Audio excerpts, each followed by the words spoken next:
والكاظمين الغيظ والعافين عن الناس والله يحب المحسنين.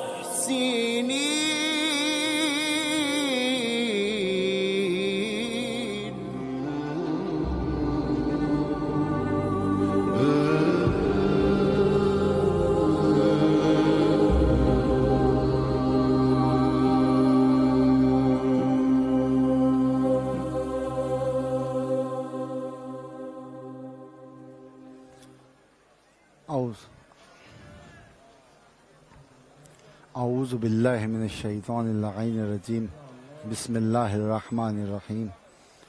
الحمد للہ رب العالمین والعاقبۃ للمتقین والصلاة والسلام علی محمد وآلہ الطیبین الطاہرین ولعنۃ اللہ علی اعدائہم اجمعین من یومنا الی قیام یوم الدین.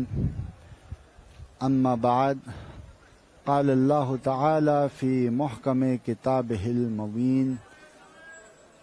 بسم اللہ الرحمن الرحیم. الذین ينفقون فی السراء والضراء والکاظمین الغیظ والعافین عن الناس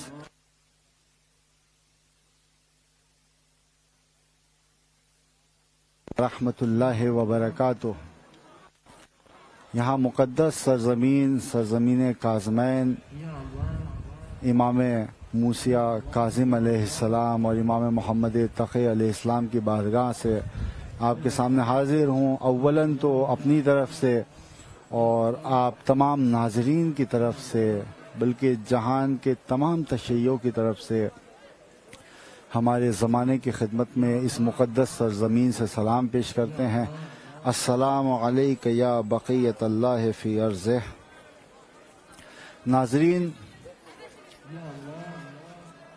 آپ میں سے جو بھی اس سرزمین میں آ چکا ہے، کاظمین آ چکا ہے، یا انشاءاللہ میں دعا کرتا ہوں کہ اس مقدس سرزمین کے ذریعے سے، اس باب الحوائج کی سرزمین کے ذریعے سے، کہ جنہوں نے ابھی تک زیارت نہیں کی ہے، مولا ان کو بھی زیارت کے لیے بلائے.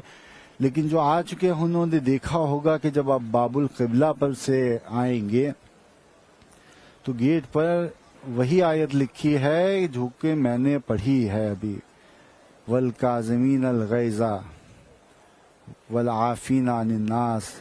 وہ جو غصے کو پی جاتے ہیں اور لوگوں کو معاف کر دیتے ہیں. واللہ یحب المحسنین. اور اللہ جو ہے وہ نیک کام کرنے والوں کو یا اچھے لوگوں کو دوست رکھتا ہے. دیکھیے، قرآن مجید میں کاظم کا لفظ جو استعمال ہوا ہے اس کے معنی ہوتے ہیں پی جانا. کاظمین الغیظ یعنی غصے کو پی جانا، غصے کو برداشت کرنا، غصے کو کنٹرول کرنا. اور یہ صفت جو ہے اگر 14 معصومین میں دیکھا جائے تو یہ صفت ہم کو صرف اور صرف 7ویں امام کے ساتھ وابستہ ملتی ہے. وابستہ بمانی اس لیے کہ اور کسی امام کے ساتھ کاظم نہیں کہا جاتا، لیکن جب بھی 7ویں امام کا نام آتا ہے تو بے ساختہ زبان پر آ جاتا ہے موسیٰ الکاظم، امام موسیٰ کاظم. تو امام کے ساتھ اتنا جڑ چکا ہے. ایسا نہیں ہے کہ ہمارے اور جتنے بھی امام تھے وہ کاظم نہیں تھے، معذاللہ وہ غصے کو پیتے نہیں تھے یا غصے کو برداشت نہیں کرتے تھے، بلکہ وہ بھی برداشت کرتے تھے. بلکہ ہم تو یہ کہیں گے کہ دیکھیے 14 معصومین ہمارے امام جو ہیں وہ سب کے سب تمام کمالات سے آراستہ ہیں. کسی بھی امام میں کوئی بھی کسی بھی صفت میں، کسی بھی کمال میں، کسی بھی اعتبار سے کوئی کمی واقع نہیں ہے. بس یہ اور بات ہے کہ دنیا نے امام کو جس حالت میں دیکھا اور اس حالت میں امام کے لیے جو صفت کو ظاہر کرنا ضروری تھا وہ صفت امام نے ظاہر کی، اور دنیا نے دیکھا تو دنیا اسی صفت سے پہچاننے لگی. جیسا کہ ایسا نہیں ہے کہ صرف مولا کائنات ہی علم کا دروازہ ہے، بلکہ حقیقت میں یہ 14 کے 14 علم کے دروازے ہیں. ہر امام علم کا دروازہ ہے، ہر امام شجاع ہے، ہر امام بہادر ہے، ہر امام تقی ہے، ہر امام جواد ہے. لیکن یہ بات یقیناً لوگ مانتے ہوں گے کہ اگر کبھی زین العابدین کا نام آئے گا تو مانا کہ سب زین العابدین ہے، لیکن دنیا نے جو زین العابدین والی صفت چوتھے امام میں دیکھی ہے ویسی صفت دنیا کسی اور امام میں دیکھ نہ سکا. یا یوں کہہ دوں کہ جتنے اچھے طریقے سے یہ صفت زین العابدین والی یا سید الساجدین والی چوتھے امام میں لوگوں نے دیکھی، اس انداز میں اور اماموں میں دیکھ نہ سکے. لہذا اب کبھی بھی زین العابدین نام آئے گا تو چوتھے امام کی طرف اشارہ ہوگا. اسی کے ساتھ جواد کہتے ہیں بہت زیادہ سخی، لوگوں کی حاجات کو ان سے زیادہ عطا کر کے پورا کرنے والے. اب جب بھی جواد کا نام آئے گا تو امام محمد تقی الجواد انسان کے ذہن میں آئے گا. مانا کہ سب اس گھرانے کے بہت زیادہ سخی ہیں، بے انتہا سخی ہیں، لیکن بات وہی ہے کہ لوگوں نے جواد کی صفت کو جتنے اچھے طریقے سے نوے امام محمد تقی میں دیکھا اتنی اچھی طریقے سے شاید اور اماموں میں دیکھنے کو نہیں ملی، یا اور امام کو وہ موقع نہیں ملا کہ اتنے اچھے طریقے سے دکھایا جا سکے. اسی طریقے سے مولا کائنات کی شجاعت ہے. ایسا نہیں ہے کہ صرف مولا کائنات ہی کرار تھے، بلکہ اس گھرانے کے تمام امام کرار ہیں، غیر فرار ہے. لیکن بس یہی ہے کہ اور اماموں کو وہ موقع نہیں ملا جو مولا کائنات کو ملا، اس لیے لوگوں نے اتنی خوبصورتی کے ساتھ امام کو وہ کرار غیر فرار والی صفت میں پایا تو اس لقب کو، اس صفت کو امام سے منسوب کر دیا کہ کرار غیر فرار جب بھی نام آئے گا تو اس سے مراد مولا کائنات کی لی جائے گی. اب آئیے، ہم یہاں کاظمین میں بیٹھے ہیں اور میں نے جیسا کہ عرض کیا امام کاظم غصے کو پی جانے والے، میں کہوں گا کہ امام کاظم نے کتنا غصے کو کنٹرول کیا ہے کہ لوگوں کی نظر میں، تاریخ کی روشنی میں، علماء نے، بلکہ خود امام نے اس بات کی طرف اشارہ کیا کہ یقیناً کاظم تو ہم سب ہیں، لیکن ہم سب میں جو نمایاں اعتبار سے ظاہر ہوا ہے اس صفت کو لینے والا، وہ ہے تو صرف امام ہفتم ہے، امام موسیٰ الکاظم ہے. اور امام موسیٰ کاظم علیہ السلام کے بارے میں ملتا ہے، دیکھیں میں نے عرض کیا نا کہ موقع ملا ویسا، جیسا کہ تاریخ بتاتی ہے کہ امام موسیٰ کاظم علیہ السلام ہے، مدینہ منورہ ہے. ایک شخص آتا ہے جو کہ حاکم مدینہ ہے، جب بھی امام کو دیکھتا ہے امام کو بری باتیں کہتا ہے، برا بھلا کہتا ہے، اور صرف امام کو نہیں کہتا، مولا کائنات کو بھی برا بھلا کہتا ہے. جب بھی امام کو دیکھتا ہے برا بھلا کہتا ہے، مولا کائنات کو بھی کہتا ہے، کسی کو بھی نہیں چھوڑتا ہے. اور وہ امام کے جو دشمن تھے ان کا چاہنے والا تھا، لہذا وہ امام کو برا بھلا کہتا تھا. لیکن میں نے عرض کیا کہ یہ 7ویں امام ہیں جن کو کاظم کا لقب ملا ہے. امام اس کا جواب نہیں دیا کرتے تھے، لیکن امام کاظم تھے. امام کے چاہنے والے جو اصحاب جو آس پاس میں بیٹھنے والے ہیں وہ تو اس صفت پہ قائم نہیں تھے نا، وہ تو کاظم نہیں تھے. انہیں بہت غصہ آتا تھا جب دیکھتے ہیں، جب امام سامنے آ جائیں اس کے، وہ امام کو الٹا سیدھا بولنے لگتا ہے، یہاں تک کہ امیر المومنین کو الٹا سیدھا بولنے لگتا ہے. بھئی ظاہر سی بات ہے کہ ایک بار آدمی برداشت کرے گا، 2 بار 3 بار، جب ہر بار ہونے لگے گا تو آخر امام کے اصحاب نے بھی یہ کہہ دیا کہ مولا اب ہم سے برداشت نہیں ہوگا، اب آپ کوئی راستہ نکالیے ورنہ ہم سخت قدم اٹھائیں گے اس کے اوپر. ہم سے برداشت نہیں ہوتا کہ یہ آپ کی برائی کرتا ہے، یہ امیر المومنین کو برا بھلا کہتا ہے، یہ مولا کائنات کو برا بھلا کہتا ہے. تو امام موسیٰ کاظم علیہ السلام اپنے چاہنے والوں کو جب اس جوش کو دیکھتے ہیں تو کہتے ہیں کہ گھبراؤ نہیں، میں اسے اپنے انداز میں صحیح کر رہا ہوں، میں اسے اپنے انداز میں درست کر رہا ہوں۔ اس کے بعد علماء بیان کرتے ہیں کہ امام موسیٰ الکاظم جاتے ہیں اس مدینے کے حاکم کی زراعت پر، اس کے کھیت میں جاتے ہیں جہاں پہ وہ کام کر رہا تھا۔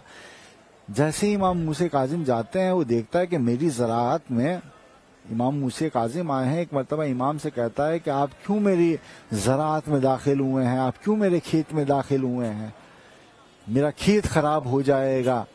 امام نے یہ سنا، امام نے ارشاد فرمایا یہ بتاؤ تمہارا کھیت اگر نقصان ہوئے گا کتنے کا نقصان ہو جائے گا؟ تو اس نے بتایا کہ 100 دینار کا نقصان ہو جائے گا۔ کہا اچھا، اور زیادہ زیادہ کتنا ہو سکتا ہے؟ کہ زیادہ زیادہ 200 کا بھی نقصان ہو سکتا ہے، 200 دینار کا بھی نقصان ہو سکتا ہے۔ علماء بیان کرتے ہیں کہ دیکھیے امام دلوں کے راز کو جاننے والا ہوتا ہے۔ امام نے اس کے ہاتھ میں 300 دینار رکھے اور رکھنے کے بعد اس اعتبار سے کلام کیا۔ علماء بیان کرتے ہیں کہ اس اعتبار سے کلام کیا امام موسیٰ کاظم علیہ السلام نے اس اخلاق کے اعتبار سے بات کی کہ اب امام اس سے گفتگو کر کے چلے گئے، اور اس کے بعد جب نماز کا وقت ہوا اور امام امامت کے لیے آگے بڑھے تو مامومین میں وہ شخص بھی کھڑا تھا کہ کل تک جو امام کو گالیاں دے رہا تھا، کل تک جو امام کو برا بھلا کہہ رہا تھا، امیر المومنین کو برا بھلا کہہ رہا تھا، وہ صف میں کھڑا ہوا تھا۔ اچھا، صف میں کھڑا تھا، اصحاب جو کہ سب جانتے تھے، دیکھ چکے تھے، اصحاب نے بھی اس سے پوچھے یہ بتاؤ تم کیسے امام کے پیچھے آ کر نماز پڑھنے لگے، اور تمہارے چہرے پہ اتنی مسکراہٹ آنے لگی امام کو دیکھ کر کہ جیسے امام کے بہت زیادہ گرویدہ ہو گئے ہو، امام کے بہت زیادہ پسند کرنے والے ہو گئے ہو۔ ایسا لگتا ہے کہ صرف امام کے نہیں بلکہ امیر المومنین کو بھی تم پسند کرنے والے لگنے لگے ہو۔ تو وہ کہتا ہے کہ دیکھو یہ تو اللہ ہی بہتر جانتا ہے کہ کس انسان کو کس اعتبار سے کس کے ذریعے ہدایت دلانی چاہیے۔ یہ امام موسیٰ کاظم علیہ السلام تھے۔ اچھا، اب یہاں پہ میں ایک بات عرض کرنا چاہوں گا کہ جو امام موسیٰ کاظم علیہ السلام نے یہ جو عمل کیا ہے کہ ان کو برا بھلا کہہ رہا تھا، امیر المومنین کو برا بھلا کہہ رہا تھا، اس کے بعد بھی امام غصہ نہیں ہوئے، تعلق نہیں توڑا، بلکہ امام گئے اور جانے کے بعد اس اعتبار سے اس سے گفتگو کی، اس اعتبار سے اس کی مدد کی کہ وہ امام کا گرویدہ ہو گیا۔ اب یہ امام کا کردار مولا کائنات کے نہج البلاغہ میں کہی ہوئی اس بات کی طرف اشارہ کر رہے ہیں کہ امام فرماتے ہیں کہ اپنے دشمن کی دشمنی کو احسان کر کر حاصل کرو، اپنے دشمنوں کی دشمنی کو اگر ختم کرنا ہے تو اس پر احسان کرتے رہو، اس پر تم احسان کرو گے تو امام فرماتے ہیں اس پر احسان کرنا سمجھ لو تمہاری دشمنی میں ویسی کامیابی عطا کرے گا کہ وہ دوست تو بن جائے گا لیکن اس کا فائدہ ایسے ہوگا کہ جو اس دشمنی تلوار والی دشمنی سے فائدہ نہیں حاصل ہو سکتا۔ جو تم اپنے دشمن پر احسان کر کے فائدہ حاصل کرو گے، احسان کر کے اس پر کامیابی حاصل کرو گے، وہ تلوار کے زور پر بھی نہیں حاصل کر سکتے۔ لیکن اس کے فوراً بعد امیر المومنین نے ایک جملہ اور کہا کہ لیکن خبردار یہ بات ضرور یاد رکھنا کہ اپنے دشمن پر احسان کر کے کامیابی حاصل کرنا یہ اس صورت میں ہوگا کہ جب تمہارا دشمن اس لائق ہو کہ اس پر احسان کیا جائے۔ اس لیے کہ اگر تمہارا دشمن نالائق ہے تو یقیناً تمہارے احسان کے بعد بھی وہ اس کی دشمنی میں اور اضافہ ہو جائے گا اور تم کو اور برا بھلا کہے گا، لہٰذا اس بات کا بھی خیال رکھنا۔ لیکن یہ امام ہے، امام موسیٰ کاظم، یہ جانتے ہیں کہ سامنے والے کا ظرف کیسا ہے، وہ کس اعتبار سے سوچتا ہے، اس کے ذہن میں ایسی کون سی بات ہے جس کی وجہ سے وہ اس در کی طرف نہیں آ پا رہا ہے۔ امام اس بات کو جانتے تھے، بلکہ امام تو غیب کا علم رکھتے ہیں، چھوٹی چھوٹی سی بات کو جانتے ہیں۔ اگر دیناروں میں 1 دینار بھی مل جاتا ہے تو امام کا علم ہوتا ہے، امام کو علم ہوتا ہے کہ یہ دینار کس کا ہے، یہ دینار کس نے رکھا ہے اور یہ دینار کیوں رکھا ہے۔ جیسے کہ میں نے عرض کیا، امام کے چاہنے والے امام کو ہدیہ پیش کیا کرتے تھے، امام کا حق ادا کیا کرتے تھے۔ علماء بیان کرتے ہیں کہ امام کے ایک چاہنے والے نے 100 دینار امام کے ایک اصحاب کے ذریعے سے امام کی خدمت میں پیش کیا کہ یہ امام کو دے دینا، 100 دینار ہیں۔ اب امام کو وہ چاہنے والا تھا، مدینے میں آیا، اسے سوچا کہ یار میں امام کی خدمت میں یہ پیش کرنے والا ہوں، امام کو دینے والا ہوں اور امام کو دینے والا ہوں، اگر ایسی حالت میں دوں گا تو شاید امام جو ہیں یہ دینار ہے نہ جانے کیسے ہوں، تو چلو میں اس کو پاک کر دیتا ہوں، دھل دیتا ہوں۔ تو امام کے لیے اس نے اس کو دھلا، اور جب دھلا تو اس نے گننا بھی شروع کیا۔ گننے میں اسے پتا چلا اس میں 1 دینار کم ہے، تو اس نے اپنی طرف سے اس میں ایڈ کر دیا، امام کی خدمت میں لے کے گیا۔ امام نے کہا کہ اس کو زمین پہ رکھو، زمین پہ ڈالو۔ زمین میں ڈالا، امام نے جیسے ہی زمین پہ ڈلوایا، وہ آنے والا بیان کرتا ہے کہ امام نے اسی دینار کی طرف اشارہ کیا جو دینار میں نے اپنی طرف سے ملایا تھا، یہ سوچ کر کہ 100 نہیں ہے، ایک میں اپنی طرف سے بڑھا دوں۔ امام نے کہا اس دینار کو نکال لو، کیونکہ جس نے یہ دینار بھیجے ہیں اس نے وزن کے اعتبار سے بھیجا تھا، اور وزن کے اعتبار سے 99 ہی بنتے ہیں، یہ تم نے اپنی جیب سے 1 دینار جو رکھا ہے اسے واپس لے لو۔ تو امام ہیں، امام غیب کا علم رکھتے ہیں، امام ہر چیز کا علم رکھتے ہیں، امام کو ہر چیز کا علم ہوتا ہے۔ اور یہ امام یقیناً 25 رجب کو اسی امام کی شہادت کی تاریخ ہے، اور یقیناً یہ امام نے اپنی زندگی کے 14 سال قید خانے میں گزارے ہیں۔ ذات یہ ہے سرزمین کاظمین۔ انشاءاللہ جو آ چکے ہیں خدا ان کی قسمت اچھی کرے، جو نہیں آئے ہیں خدا ان کو دوبارہ اس مقدس مقام پر بلائے، سرزمین کاظمین پر۔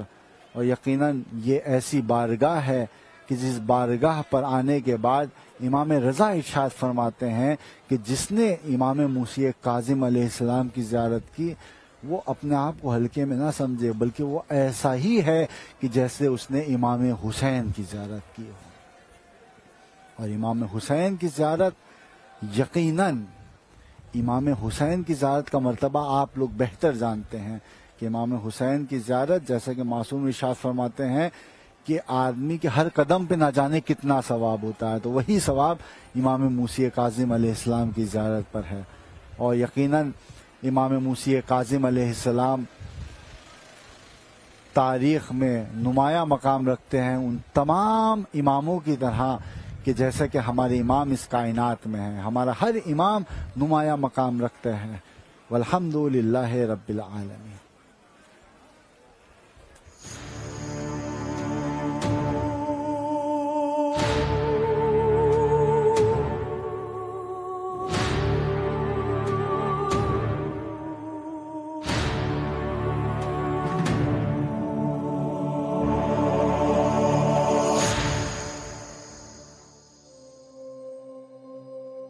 وَالَّذِينَ